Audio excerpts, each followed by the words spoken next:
Welcome to Split the Defense. Split the Defense. LEAFS Postgame Edition. Split the Defense is presented by LaForest Electrical Contractors. Professional and efficient service since 2004, serving the Kingston and surrounding areas. Alongside co-host Craig Pearce and producer Ted Evans, here's your host, Jordan Webster.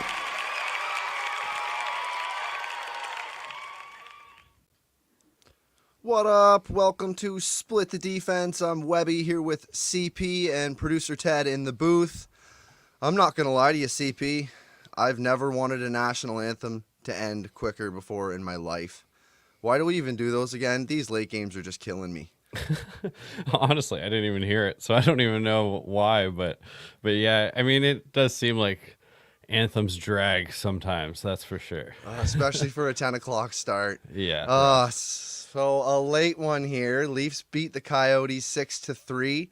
Take a second, thumbs up this episode, subscribe to our YouTube, rate it 5 stars on whatever podcasting platform you might listen from. Go ahead, leave us a comment. So Austin Matthews. He's got 51 goals in 54 games this year. No big deal. Yeah, getting 50 at home too. That's like, it's almost like he like writes a new story every season, it seems, and like things are kind of just seem to be playing out perfectly for him. Even just like catching a goal off the chest tonight. Yeah, I mean, it takes one off the shoulder. You got to be good to be lucky to be Yeah. good. You know what I'm saying? For sure. Like, what a guy. 50 and 54. He's the fewest games by an American to hit the 50-goal mark. Ahead of the next best, which was himself, which Right. was in 21-22. So, I mean, Matthews 9 goals in the last 4 games. On pace for 76 goals now. I don't even know what to say about this guy anymore. He's just a fucking animal. Like, what do you say about Austin Matthews? He's great. He's amazing. Like, I don't even know. I'm so blown away every single game that I watch this guy. I'm not even sure what to make of it anymore. Like, yeah, he's the greatest ever. Like, he's the best player on earth right now. Like, he's just absolutely unreal at this point. Which leads me into Mitch Marner. Mitch Marner is out of this world right now. He's just unreal. Out on that power play early in the game. First period was unbelievable with power plays, but he was conductor out there, just orchestrating the show. He always has the puck on a string, makes a great play. Mitch Marner, what an absolute dom show from him.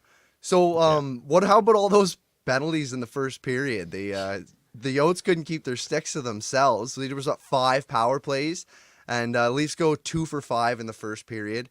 After the 5th power play, the Leafs, understandably so, looked gassed. Do you think that's what caused the sloppy play later in the game, or do you think it was a 3-goal lead?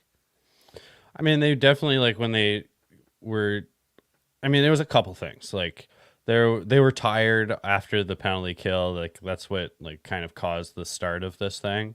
And Benoit just kind of made, like, a couple of really bad mistakes. Like, first one's, like, can't clear the puck, and the second one, he just, like, it's not that he decides not to take the guy in front of the net, but just, like, it does it very lightly. So, uncharacteristic for him.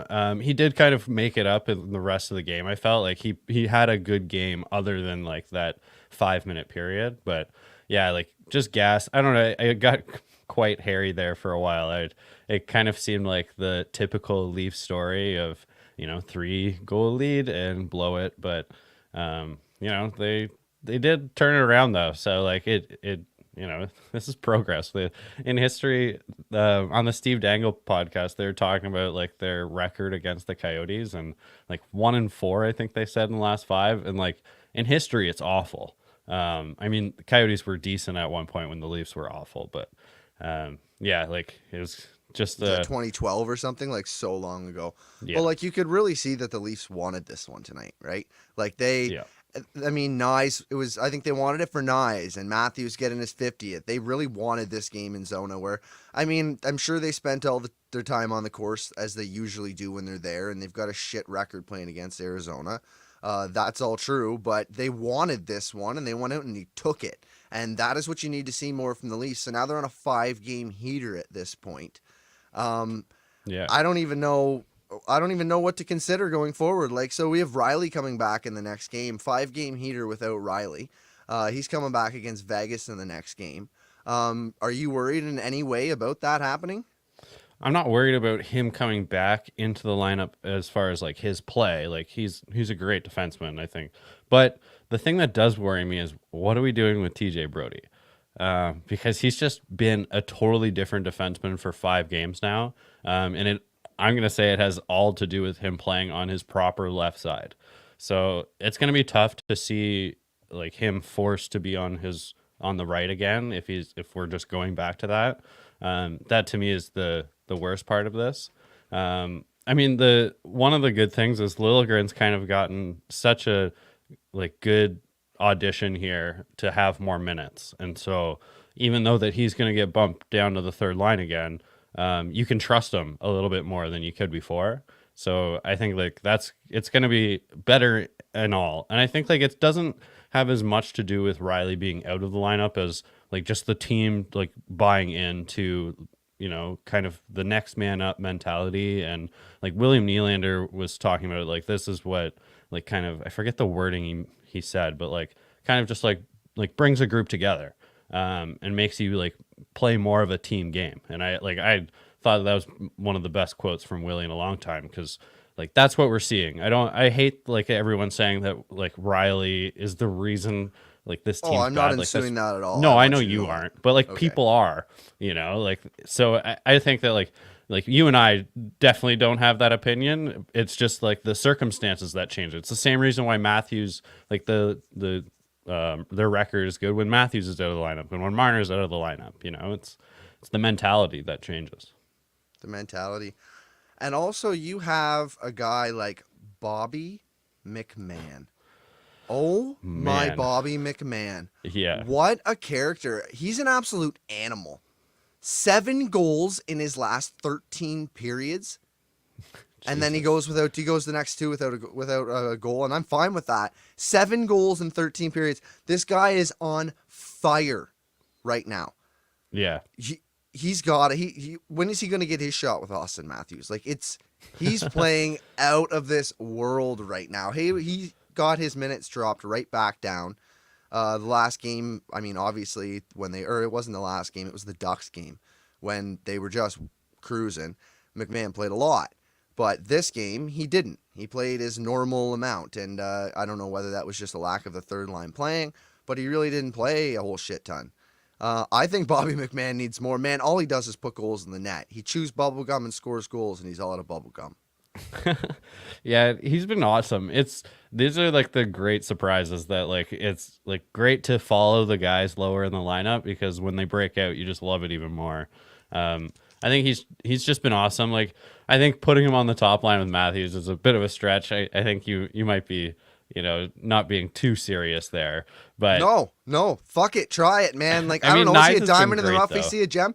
Like, who was Val Nichushkin in Dallas, and where the fuck did he come from? All of a sudden, he's just amazing and dope. Like, give him a run. He might be good. You could give him more minutes, but him. like Matthew Knies has kind of found a groove here in the last like 5 games. Yeah, like he's a point per game. And, yeah, so like I feel like, you know, you don't want to demote someone who's just kind of finding their groove. Well, maybe we don't demote, but what about you talking about Tyler Bertuzzi with Max Domi? Because that was fun. Yeah. Oh yeah. Like that second line now, which like that is the second line. It's been unreal. That's my favorite line, I think. I just like, it seems like Willie has like more of a buy-in, like the Domi Bertuzzi, like seemed like he was giving it to the other team a little bit too. So like that second line, I don't want to touch it really, because like it's my favorite. So I mean, Bobby, like I just find like give him more minutes. He's now playing with John Tavares, so I like they tried to give Willie some more minutes, and he put them with like Bobby McMahon and Tavares for a couple shifts in the third. Like I don't mind things like that. Like give him like some random line magic there. and so then because you can trust him, he doesn't give like we used to compare him and Gregor all the time, and I think that that's hilarious now because That's like ridiculous. you watch Gregor and like he makes a ton of mistakes, and Bobby McMahon doesn't make a lot. Like he's gonna make the odd one, but he's quite responsible and like just has this seems to be like elite level shot. Like works hard, finishes checks, like Great yeah, forechecker. put him out there, yeah. Yeah, absolutely. Bobby McMahon. I'm petitioning right now. Bobby McMahon needs to play top line minutes. He's just so fucking good. I don't even care at this point. That 5-on-3 power play that we had at the beginning of the game, that was probably the most dominant hockey I've ever seen since I started watching hockey. There was like 13 shots on goal in that 5-on-3. Yeah. It was unbelievable.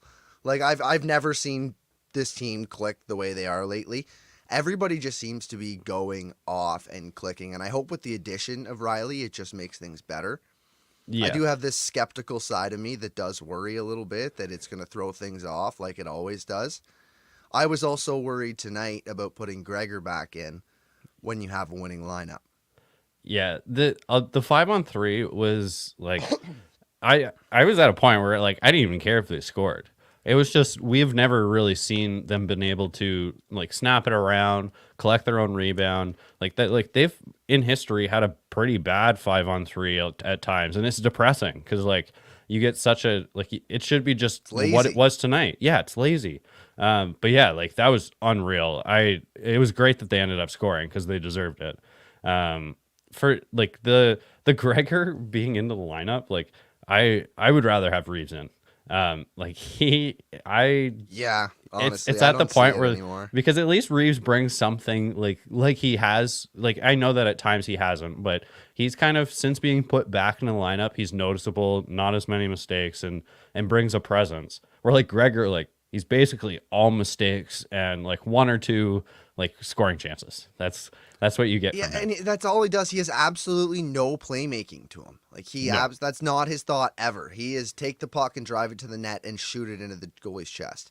Like it doesn't ever work out for Gregor. If he had hands and that guy could score, he'd be a hell of a player. He'd be top 6 player all day. He's so fast and he can get himself in the right position. He just can't score. And when he goes somewhere else and he scores 20 goals next year, whatever, we're all going to be like, oh, I wish he stayed here. But he doesn't have it here. And whatever this isn't working. I'd much prefer having Ryan Reeves in there. He was doing at least something. I mean, he did make that negative impact where he had that bad penalty at the end of the last game. Do you think that played into why he didn't play? Or do you think it's more of just having a rotation of guys? Yeah, I think it's having a rotation of guys, and I'm assuming that Ryan Reeves is playing against his former team Vegas tomorrow. So like, that makes sense. You rest him tonight, and then like you get full-fledged Ryan Reeves running around out there, which I hope which you're gonna need against Vegas. Yeah, for sure.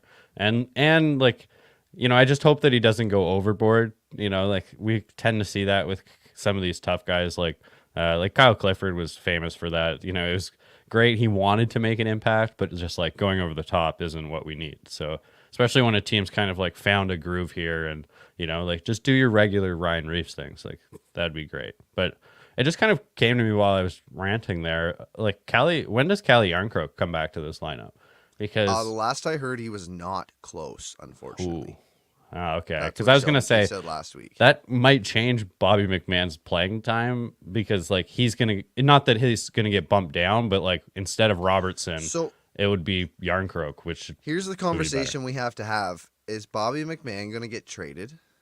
Well, like I don't know. I guess like if it gets us he's like a really good bait at this point, like sell high, right? Yeah, if he gave us a number 1 defenseman on the right side, like yeah, sure. Well, I don't know if he gets your number 1 defenseman, maybe in a package. Yeah, included in it. I mean, though, like if that's when it's coming back, I'd be way less upset about it. But if it's to get like another forward, like I'm not sure that I'm too interested in it. So, no, but yeah, I think it's because we have a surplus of forwards that if you're going to try and trade somebody, you have, say, Robertson, Holmberg, McMahon, Gregor.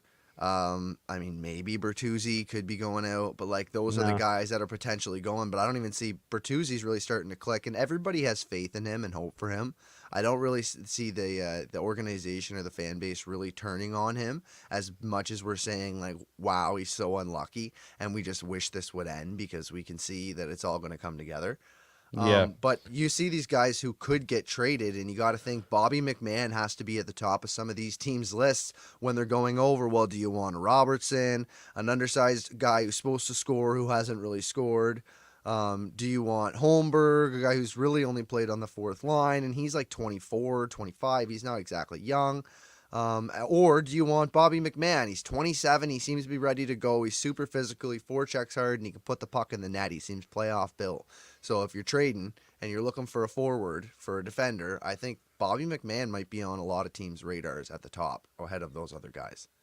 The only thing that I would say is I think that he brings more value to this team than you would get in value in a trade. Because like it's not that things have been clicking for a long time. Like it's like I would say that like we're not trading Bertuzzi. Bertuzzi and Domi have been, I think, a big part of this team, like being in this groove, just their buy-in and I think it's spreading. And Bobby McMahon, I think like it's not like we have a ton of wingers that we can play tough minutes in, and we're just only recently realizing he can do this because like, you know, I don't, especially if you're saying that Calle Yarncroke's not even close to being back, like, you know, it's limited on the guys that I trust because the next guy up is Pontus Holmberg, I'd say, because it's not Robertson or, well, I guess obviously it'd be Kampf, but he's a centerman. But yeah, like, I don't know, Pontus Holmberg after him, which, you know, I just don't want to, I like seeing him on the fourth line with Kampf. It like kind of gives me a little bit of comfort in that line. So I kind of like how it is. Like I would like to do like guys that, you know, we don't see in the lineup go, you know, the guys that play for the Marlies, like put a few of them together and get rid of them. Like,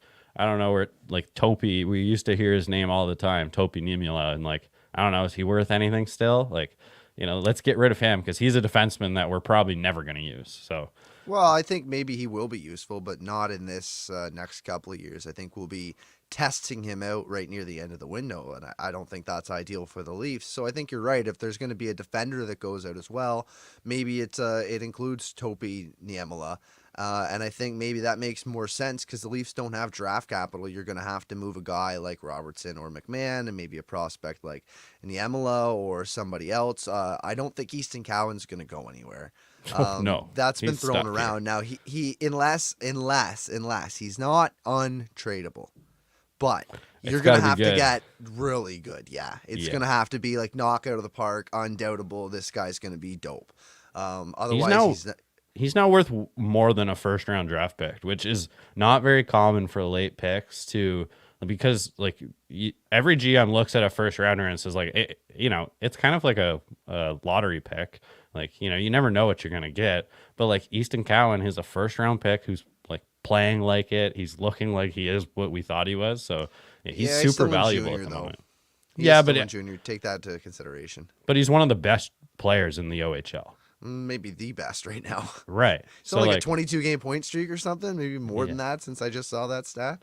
And like when was it you that sent me the clip about him on the London Knights, and like he's the guy that loses his temper the easiest. Yeah. It's just like, wow, like he's a scorer and he loses his temper. Like, I don't know, I'm buying in on this kid. Is that something that you like about a player coming to a Toronto media, a Toronto market, all the pressure?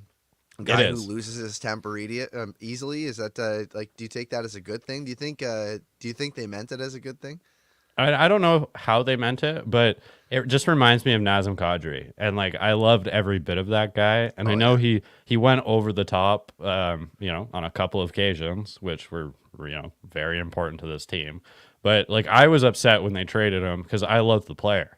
And so like if we got another guy with like Nazem Kadri spirit, like hell yeah, bring that guy on. Like, and you know, he just has to learn how to manage it, you know, and that's the big part about just having that fire.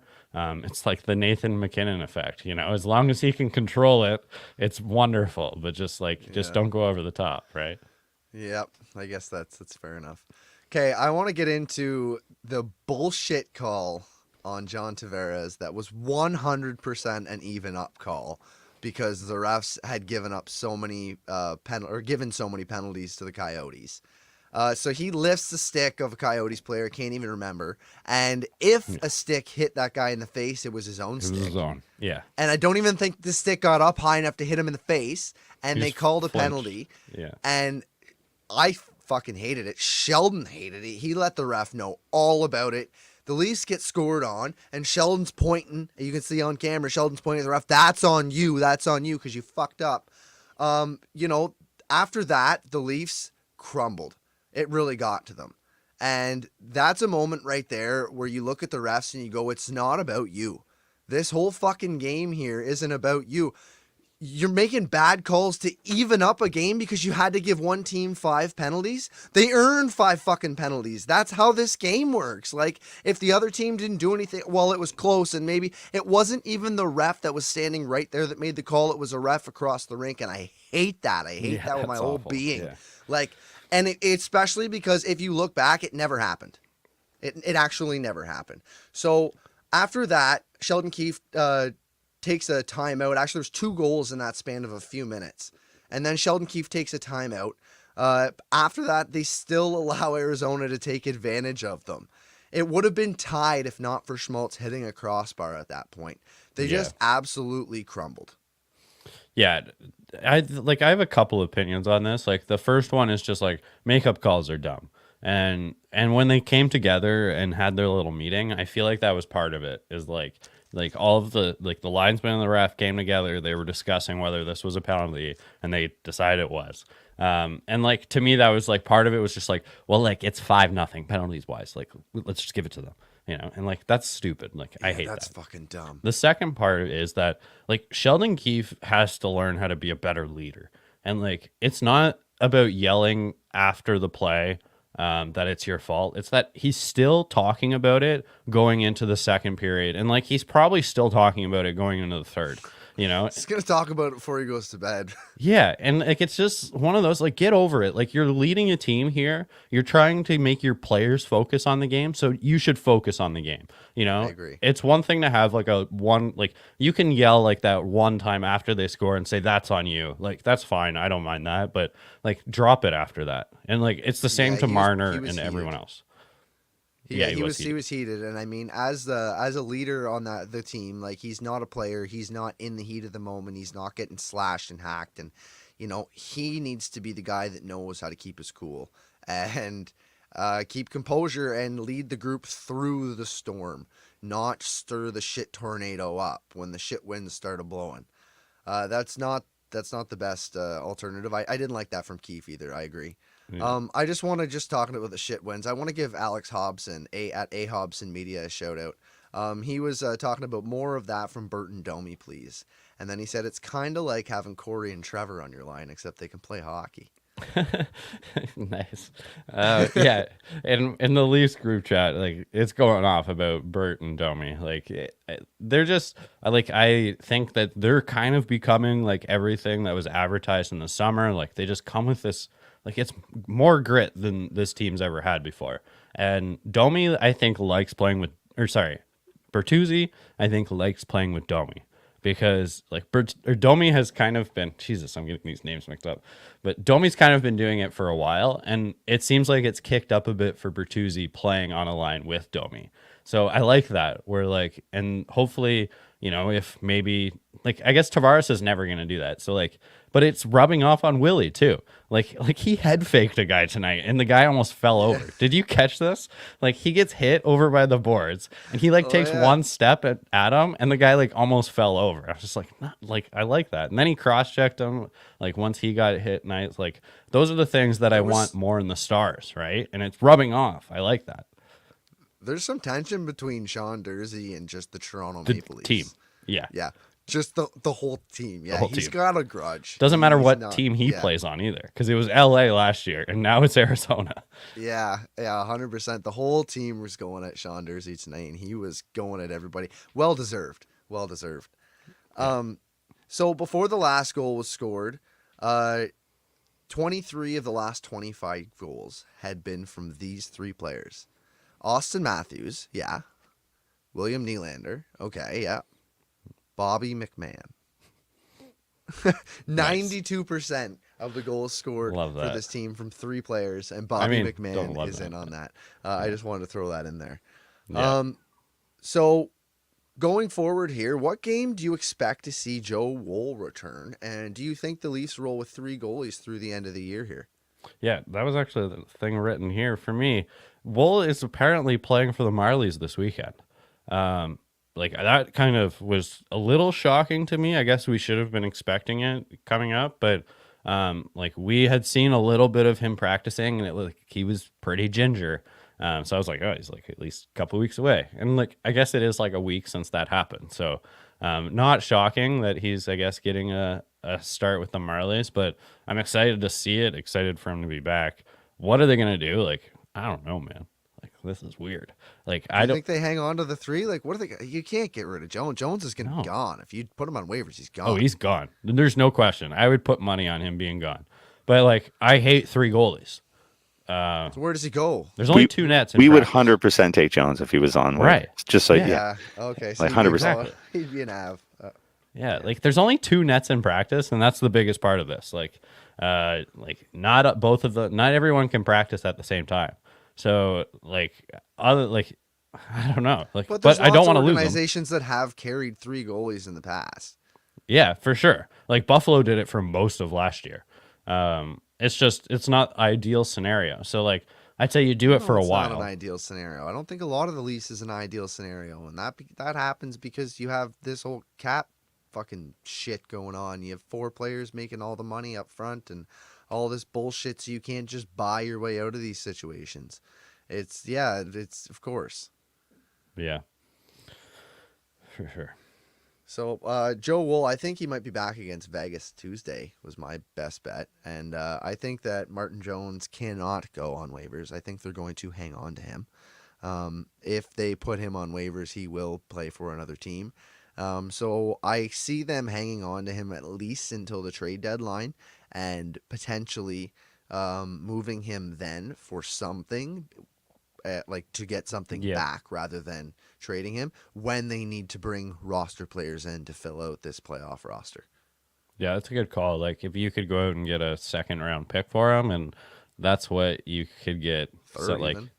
yeah, anything, you know, like a 2nd whatever. round pick be perfect. Flip it for Tanev. Yeah, I was just gonna say you can just flip it over. Turn for Martin Tanev. Jones into turn But even minimum wage Martin Jones into Chris Tanev. Yeah, that would be great. Even if That'd it be is a hell of a like a chess move. 3rd or whatever it could be, it's more that you can use that's not coming off of your actual roster. So yeah, much better than losing him for nothing for sure. Yeah, absolutely.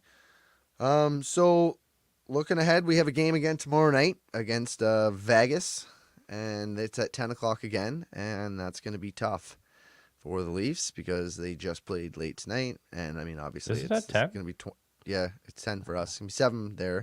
It's 10 again. Then they play the Avs at home on Saturday, or Avs in Colorado on Saturday. So they're going to finish up their Western game, or Western road swing, whatever. It's late. Yeah. But Riley's back, so that's good. Abolish time zones for these late games, and I hope there's not very many after this for the rest of the year. Do you have anything else to add for the rest of this one, CP? No other like the one thing on this game is just like Matt Dumba. I think I liked him before this game, and I really liked him after. So if he ended up being the guy that's our right shot defenseman we get, I'd be happy with that because he just like he's kind of until playing on crappier teams.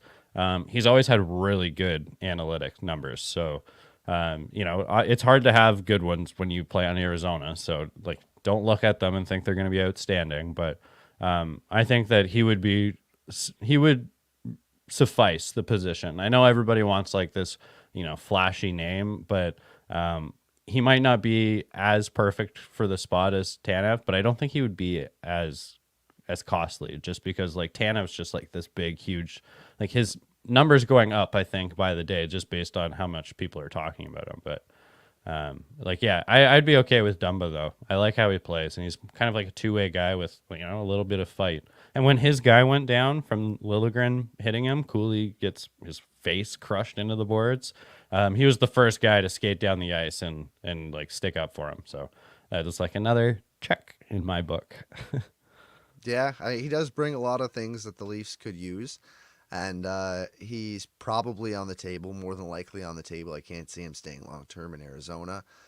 Bill Armstrong was on Kipper and Bourne today, and or maybe yesterday. And he did an absolute sell job on Matt Dumba. Did he? Oh, God, yeah. Oh, he does all the things you love. I love this guy. Like, it was almost like, you're going to love this used car. This perfectly good used car. Yeah. We just rolled the kilometers back, and it's a great car. But, no, I think Matt Dumba could be helpful. There's just a lot of talk of Timmy Lill having to go out for this new right defender, and I just don't see subtracting a right-hand shot to add a right-hand shot. That just doesn't make any sense to me. So they're going to have to find a way to add into this group. And I don't know exactly where they are at cap money and how that's all going to work out when everybody's back. But I think that they have some room to make some moves. So I wouldn't be surprised if the Leafs are quite active on both the forward and defense fronts in the next couple of weeks. Yeah, I hope they do something. I mean, defense, they just have to. The one thing with Dumba is a 1-year contract, so they're definitely trading him. But, you know, like, I would want to re-sign someone. Like, I don't like these 1-year trades. But I don't think, though, that Liljegren should go. Like, he plays the right, and we don't have enough of them. Like, Brody just goes back to the left, and, like, I think it's a perfect lineup at that point.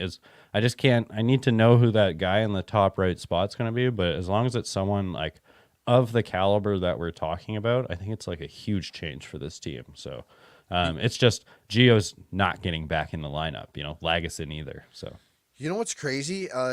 When Riley first started playing, like years ago, there was a lineup posted. He played on the right.